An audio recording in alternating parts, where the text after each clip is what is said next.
भगवान और भक्त की सच्ची कहानी जिसको पढ़कर आपके रोंगटे खड़े हो जाएंगे। दोस्तों, बड़े बड़े कहते आए हैं भक्त के वश में है भगवान। ये बात बिल्कुल सच है और हम दिल से उनको मानते हैं। तो भगवान हमारे हमेशा साथ रहता है, हर काम में हमारा हाथ बटाता है। आपने बहुत कहानी सुनी होगी जिसमें भगवान उनके साथ उनके हर काम में हाथ बटवाते हैं।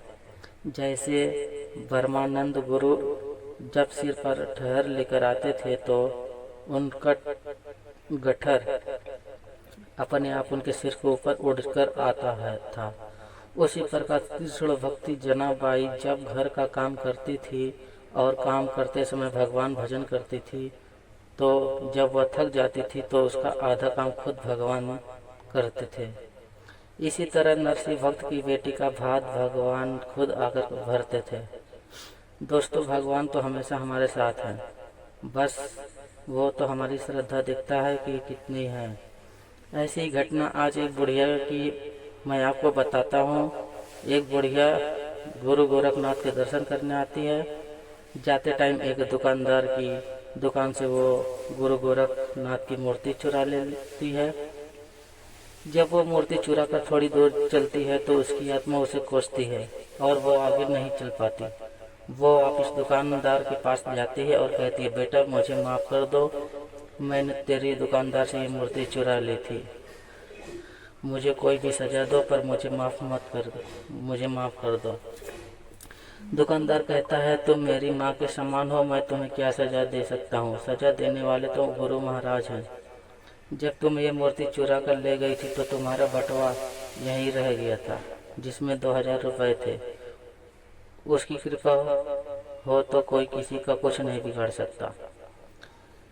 उसके बाद बूढ़ी माँ कहती है, मैं ये पैसे तुझसे नहीं लूँगी, ये पैसे तेरे हैं। मुझे आज मेरे गुरुजी मिल गए हैं। वो बहुत खुश होती है और घर चली जाती है। वो हर रोज़ खाना खाने के बाद पहले गुरु गोरखनाथ की वो खाना खिलाती है, नहलाती है, कपड़े बदलती है और रोज़ ऐसे ही पूजा करती है। एक दिन वह बीमार हो जाती है और अपनी बहू को गुरु की सेवा करने को कहती है। उसके बाद उसकी बहू के हाथ से मूर्ति छूट जाती है तो बूढ़ी माँ रोने लगती है और जिद करती है कि डॉक्टर को बुलाकर लेकर आओ। गुरु को चोट लग गई है। जब वह बहुत समझाने के बाद भी नहीं मानती, उसका वहम खत्म करने के लिए उसका बेटा डॉक्टर को बुलाकर लाता है।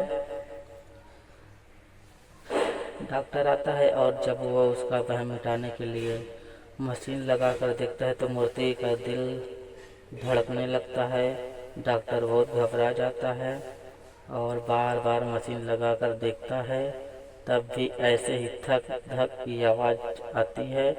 डॉक्टर बहुत घबरा जाता है और बूढ़ी माँ के चरणों में पड़ जाता है। दोस्तों, सच्ची भक्ति हो तो अपने भक्तों की लाज बचाने के लिए भगवान जरूर आता है। ऐसी ही और कहानियाँ पढ़ने के लिए नीचे लिंक दिए गए हैं, लिंक पर क्लिक करें।